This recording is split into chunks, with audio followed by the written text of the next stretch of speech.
George Soriano will be getting the start this evening, his first Major League start. Eury Perez is waiting in the wings for the Yankees series. The Marlins, they need to hang tough right now. Hang tough. Luckily, the other clubs around them in this wild card hunt, they are not performing either. Tons to get into. This is Locked On Marlins. You are Locked On Marlins, your daily podcast on the Miami Marlins. Part of the Locked On Podcast Network, your team every day.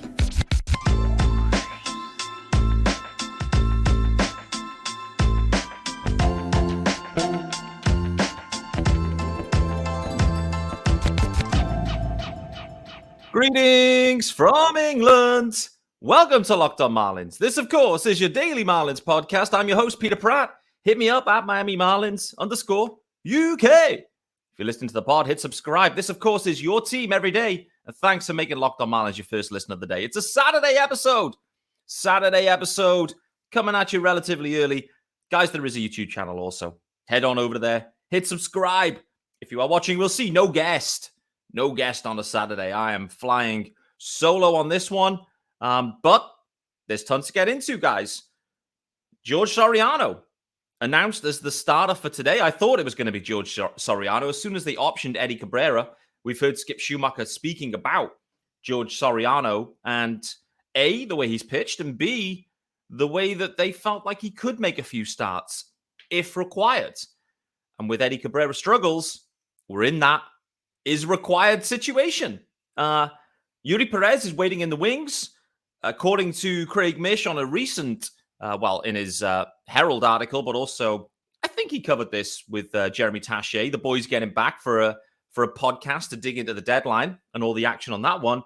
Craig Mish saying he expects that Eury Perez could well be back for the Yankees series. That starts on Friday, which should be a fun one. Should be another packed out Lone Depot, no doubt on that one. We also then, in yesterday's game, Friday's game, the Marlins drop it, the first game against the Texas Rangers. First look at the Rangers this year, and boy, oh boy, there's some offensive power there, no doubt about it. Them boys are all in this year. Scherzer's just been added. Montgomery's been added. Of course, let's not forget DeGrom was added. So these Rangers have been all in, no doubt about it. But first look at them.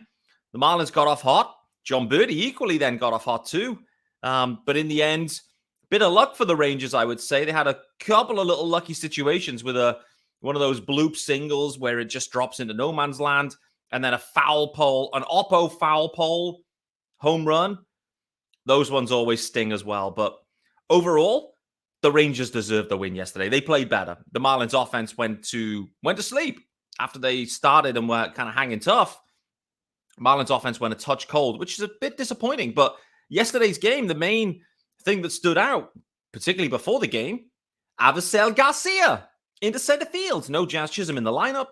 We'll talk about Jazz a little bit later as well. But Jazz Chisholm, he's being eased back in. Rightly so in some ways. Like, he's missed a ton of time. The Marlins need to find a way to manage him, work him back in.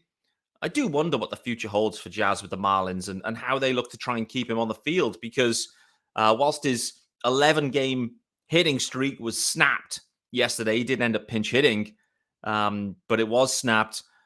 That has spanned 2 IL stints for Jazz Chisholm Jr. That goes way back, that hitting streak. And so that's kind of part of the problem. When he's on the field, when he's in the batter's box, he's electric. He's so productive. He can do it all. He's one of the most talented dudes in Major League Baseball. But I have to find a way to keep him on the field. We're going to dig into that in the second part of the episode. However, let's start with the pitching. Let's start with the fact that George Soriano will be getting the ball to start the game this evening. And let's just start with what a tough ask it is. George Soriano, his first ever Major League appearance as a starter, is happening on the road against the best offense in the AL. In some categories, the best offense in Major League Baseball. However, I have the Braves over the Rangers here, but it's relatively close, I would say. But that is one hell of an ask for George Soriano. One hell of an ask, and so it's going to be interesting to see how he fares. But what we have seen, in his season thus far this year, is he's performed great. It's been fantastic out of the pen. Really can't, you struggle to knock him, to be honest with you. And I think he's earned this opportunity, George Soriano. So, we're going to see. He did start a couple of games last year. There hasn't always just been a reliever. Let's see. He started 5 games last year in AAA. He also, actually, no, that was 2023. He started 5 games this year in AAA. In 2022, in AA, he started 6 games. And in 2021, he was a straight-up starter. So his pathway here, and back to 2019 as well, he started 20 games at A-ball. So Soriano was originally a starter. And then after 2021, into 2022, particularly when he had the bump up to AAA, he then moved away and started to close games. He got 8 saves in 2022 in AAA, and then started a few games in AAA this year. So it's been a bit of a weird transition through the Marlins organization. Fully fledged starter, promotion into the bullpen. Close some games, then back into a starter, bit of bullpen, then the Marlins come calling, and he's out of the bullpen. So, he has the ability to start. He's shown the ability to start games.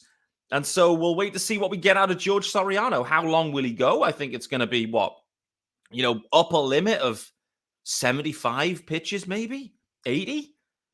Like, what does good look like? What does a good outing look like here for Soriano against this offense?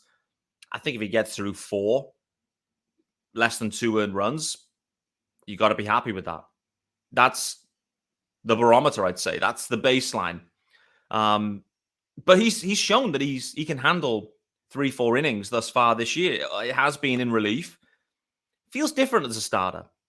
And not having played the game, I don't know, but I would assume for someone that was a starter previously and that you have the ability to mentally prepare, you have the ability to follow your routine, follow a full routine where you know the time when you're pitching, you know the time when you're starting because it's ball 1. So you have to feel that would help. I remember speaking to I think Anthony Bender at one point back in 21, and he was saying for him it's just the kind of not knowing, the nervousness around being in the bullpen is like when you get in the call. And that nervous energy kind of builds, I guess. It's like, am I going to be up? Am I going to be up? No, is the phone ringing? Okay, phone's ringing. Am I up? All this, I get it. Like, no wonder relievers are a bag of nerves. And it takes a special kind of guy and special kind of guys to handle the leverage innings because just that whole situation is just so unnerving. You could understand how the anxiety levels would be up and down and up and down and up and down, just the uncertainty. So I'm interested to see what George Soriano can do. However, in my opinion, irrespective of performance here with George Soriano, irrespective of what he does, if he throws a no-hitter, let's say he threw an 85-pitch no-hitter, I still don't think he'd be pitching in the Yankees series. The Marlins right now, they optioned Eddie Cabrera. That wasn't planned, but necessary. Had to option Eddie. It was just so wayward at this point. He needs a bit of time away. He needs his time to work on his stuff. It's fine. Eddie will come back strong. He will, no doubt about it. But it was time, and it had to be done. With that being said, Eury Perez is being worked back up, but he was a full shutdown. And so you have to take your time building Eury Perez back up. So there was always going to be this one start, at least one, where there was going to be a need for another starter. And that guy was obviously George Soriano. Skip Schumacher had already mentioned it, that he felt that Soriano could start. He's pitched well. He deserves it. Hoeing's had a few goes this year. Hoeing in the main pitched pretty well. Other than that outing, at least maybe there's one or two others, but at least one. The main outing was against the Bravos, right? And this is the problem. Your performances against outside of the Braves, the Braves are a different animal, but I think the Rangers also are a different animal. So this, again, comes back to it. Real tough spot. The Marlins, I think, are looking to get Eury Perez back into the rotation for the Yankees series starting on Friday. I think he will get the ball, actually, on Friday. He's going to cover that after the ad. We also want to talk about Avisail Garcia and Jazz Chisholm Jr., how their roles intertwine at this point, and how the Marlins can keep Jazz Chisholm Jr. on the field for as often as they can because it is essential for this playoff hunt. We're going to talk about the playoff hunt as well, just more generalist around this wildcard hunt, which is being interesting. It is interesting. The Marlins are right in it. They have struggled, but luckily the other teams around them equally not really putting their best foot forwards. Good for the Marlins. But this episode is brought to you by our good friends over at eBay Motors. Yes, sir. And for a championship team, it's all about making sure every player is a perfect fit. It's the same when it comes to your vehicle. Every part needs to fit just right. So the next time you need parts and accessories, head to eBay Motors. And with eBay Guaranteed Fit, you can be sure every part you need fits right the first time around. Just add your ride to My Garage or My Garage. Is that the right way of saying it? And look for the green check to know the part will fit or your money back. Because just like in sports, confidence is the name of the game when you shop on eBay Motors. And with over 122 million parts to choose from, you'll be back in the game in no time. After all, it's easy to bring home a win when the right parts are guaranteed. Get the right parts, the right fit, and the right prices on ebaymotors.com. Let's ride! eBay Guaranteed Fit only available to U.S. customers. Eligible items only. Exclusions do apply. All right, you're here with me, Peter Pratt, on a Saturday in Locked On Marlins. George Soriano will be getting the ball later this evening, UK-friendly start. Eury Perez is waiting in the wings, and I expect him to return on Friday against the Yankees. Avisail Garcia in Game 1 made an appearance in center field for the first time, maybe in his Marlins career, without checking that, but I think it is. Jazz Chisholm Jr. being eased in. Avisail Garcia equally being eased in. Talk about that. John Berti on fire as well. He's not on the rundown, if you are watching. He's not on the rundown. I'm going to talk about John Berti as well briefly, and the wild card hunt. But as I mentioned, Eury Perez expected to be back Friday. Boy, oh boy. It's been a wild situation, this Eury Perez situation. The Marlins having to deal with something they didn't expect. They didn't expect to need Eury Perez. They didn't expect him to be up. Maybe they didn't expect him to be as good as he was. All of this meant that they just didn't know what to do. In the end, they made a decision to option him down before the All-Star break, stop him throwing, build him back up. Is that the right call? Who knows? Joe Frisaro talked about it on a recent episode of Unfiltered with the guys at Fish on First, saying it didn't make a ton of sense. And when I thought about it more, I agreed with Joe. I was always of the opinion of keep the momentum, keep it rolling with Eury Perez. If he runs out of innings in September, it is what it is. But the Marlins have prioritized September and October baseball. And so for right now, you have to assume Eury Perez comes back next week. And he is then with the club until the club is eliminated. Otherwise, there has been no purpose for doing any of this. Eury Perez is now with the club the rest of the way. They'll manage him closely. Maybe he has to skip a start or two. Maybe George Soriano can kind of, help him along the way. Maybe they can go kind of piggyback games with Soriano. Let's see. But for me right now, with Eury Perez coming back on Friday, it's a huge boost. And this is just like my assumption. This isn't reported he's back on Friday, just FYI. But if he is back on Friday, I think it's a huge boost to this Marlins team, the clubhouse, everything. And is it connected, the fact that the Marlins have struggled since Eury Perez has been optioned? I think in some ways it has to be connected. The team hasn't played well. They haven't played well since the break. They went into the break playing well. They've come out cold. It happens. They got to work their way out of that. But I do think there is a connection between Eury Perez being optioned and the Marlins going a touch cold. So let's hope he is the spark plug. And it's not going to be an easy task against the Yankees, but I think it's necessary at this point. And the way Cueto's gone, the way Johnny Cueto's gone, you have to kind of hold your hands up and say, we're getting more out of Cueto than was expected once the rehab assignment started in particular. So, Eury Perez, I think, will give a big boost to this lineup. I think Jazz Chisholm Jr. equally, as we've already seen, adds a huge boost to this Marlins offense. Like, even after they've added all of these power sticks, Josh Bell's in the mix, Jake Berger's in the mix, Avisail Garcia's back, Soler's obviously still around. All of these guys, who's hitting cleanup still? Jazz Chisholm Jr. It's pretty funny, really, because I know there's this tweet about Jazz just saying I'm not a cleanup hitter, etc. And we all use that now and again, but I do think it's interesting that Jazz is still hitting in the cleanup spot, but he's performing, he's producing. Overall, he's the best player on the Marlins. I know some would say Luis Arias is, but in my opinion, Jazz can do overall more than Luis Arias, just about. Luis Arias is an absolute stud as well, by the way, but Jazz is such a spark plug on the field, off the field, in the field, on the bases, everything. He can do it all. Can do it all. And the priority is the health. And that's kind of what we're seeing now. It's a bit frustrating. I get it. For Marlins fans, going against the Texas Rangers on the road, haven't been playing well. Jazz Chisholm Jr. in game 1 sat. Why is he sat? Well, there's a lefty going. So there is that. And I think against lefties right now, it makes a ton of sense just to sit Jazz. And Jesus Sanchez, by the way. So, it makes sense. I think it's the right call. Ease him back in. Give him the days off. Just don't push it too far. The Marlins need to find a way to keep Jazz on the field. However, you have to call out the turf toe situation. Freak incident. It's a freak injury. And so, a bit like, I heard Craig Mish talking about Garrett Cooper. And saying that, listen, overall, Coop just couldn't stay on the field often enough. But if you looked at the big injuries, they were freak injuries. They were accidents. They were flukes. And I get the point he's making. I think, particularly for this turf toe incident this year for Jazz, the same is true.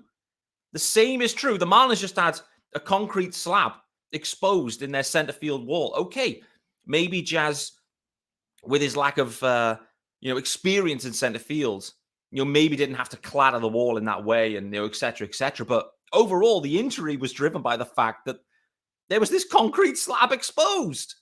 Is that Jazz's fault? I don't know. Is it the Marlins' fault? I don't know. It's just an accident. It's a freak. But the oblique is different. Have to call that out. Oblique injury is very, very different. And so I absolutely understand why they want to take it slow and steady with Jazz on that front. Because listen, if he tweaks that oblique again, season over probably. The Marlins right now, they cannot afford Jazz Chisholm to be down again. Jazz has to be with the team all the way now and has to play a big, big role. And he will play a big, big role if he's around, no doubt. Avisail Garcia, I think, is now in a full-blown platoon situation. So I think against any lefties, Avi starting. Other than that, bench. I think that's the role that Avisail Garcia has at this point. Yesterday against Montgomery, a couple of Ks early on. It's fine. Like, he's a bench player at this point. If the Marlins can extract any kind of value out of Avi, it is what it is. But let's move on. Let's talk about briefly, anyway, about Jon Berti, because he's not on the roll on the rundown here. But I did want to mention him because home run yesterday, frozen rope, I think it's described as an absolute blast from Berti, and he has been scorching hot for a while. A lot of people talking about Berti. Wendell at the same time is absolutely ice cold, and so it's not a shock to see Berti starting there. But when you look at Berti's July, so incorporating pre and post All-Star, in July, Berti hitting 383, absolutely blasting it. So that's what we need to see. What we need to see from Berti. And right now, you have to ask the question whether Berti should be starting, more often, let's say, than Joey Wendell at shortstop. I think there's plenty of arguments to say he should be. We'll wait to see what the lineup is today. I don't know. Wendell's had an up and down year. Started ice cold, came back from the injury, on fire, cooled off again. Is he going to catch fire again? Probably. Probably he will. So, like anything, you got to ride the hot hand. And a lot of people do think with Berti, like, little and often is the way forward with him. But he has been playing more frequently. Obviously, they needed him out in the outfield too. And he hasn't cooled off. And he's added the power stroke as well, which has been impressive. Final topic here. I spoke about this on Twitter this morning for you guys follow me on there, or X, or whatever we call it. But just the fact that the Marlins have been putrid in July since the All-Star break. They've been terrible. Their record has anyway. It's not been good. Not been good. But the beautiful thing is that all the main competition around them have pretty much been doing the same thing. No one's been able to capitalize and put themselves in a position where you're going, they're definitely in. I think there's 7 clubs in the hunt. I don't think any single one of them I would call right now and say definitely in. You could point to maybe the Phillies and say they have the talent. Well, they obviously went to the World Series last year. They have the talent to make it. But it's the Phillies. The Phillies, if the Mets are like 1A, the Phillies are 1B. They find a way to mess it up. They didn't last year, I have to say. But, I don't trust the Phils. I don't trust the Diamondbacks. I don't trust the Reds. I don't trust the Cubs. I don't trust the Giants. I think I trust the Padres more than anyone. I'm going to put it out there right now. I think the Padres make this wild card. Garrett Cooper spearheads a Padres run for a wild card spot. I think it happens. I can see it absolutely happening. Can the Cubs stay hot? Maybe. We'll wait and see. I think the beautiful thing for the Cubs, without looking at their strength of schedule, the Central divisions are not great at the moment. The Central, is average, and some would say, but I'm not sure that really plays into it. I think the Cubs just playing some good ball, and can they keep going? We'll wait to see. Wait to see if they can. I mean, I fancy the Padres to come back here, but I still think that from a Marlins perspective, the schedule is brutal. But they've upgraded just as much or more than any other team that they're kind of battling with at this point. I think they really went out at the deadline. They really looked to address some of the deficiencies. There still are some deficiencies, but you couldn't solve everything in a single day or a single hour of a day, which is seemingly how the way it came down. But, I think the Marlins gave themselves a good chance. Luckily, while they've gone through this rut, other clubs have had a similar rut. So the Marlins will get hot again. That's just, they're too good to stay this cold, to play this poorly. They've been unlucky. They've played poorly. But Eury Perez coming back, is he the spark plug? Jazz Chisholm Jr., is he the spark plug? I would say yes. I'm so confident Jazz being back around, Eury Perez being back around. I feel like it gives them a huge boost. We've already seen what Josh Bell can do. Dude's an animal. Dude's an animal at first base, or TH. Jake Berger. We're waiting for a Berger bomb. Good chance there's one in this Rangers series, I'd say. So I think Berger gets going. Bell's already got going. He's hit the ground running. Jazz Chisholm's already got, hit the ground running. Luis Arias kind of going slow, though. Scuttling a touch. Some would say it's connected to his activities on Twitter. I don't know. Just coincidental, maybe. But Luis Arias, Jorge Soler, that top two. Earlier on in the year, it all started with those two guys. Arias having a little bit of a slow stretch for him. Soler, a slow stretch. Those two, they were the key early on. Can they find their groove again? And then you've then got the other guys added to this offense that can really help the Marlins piece it together and score some runs. Big game this evening.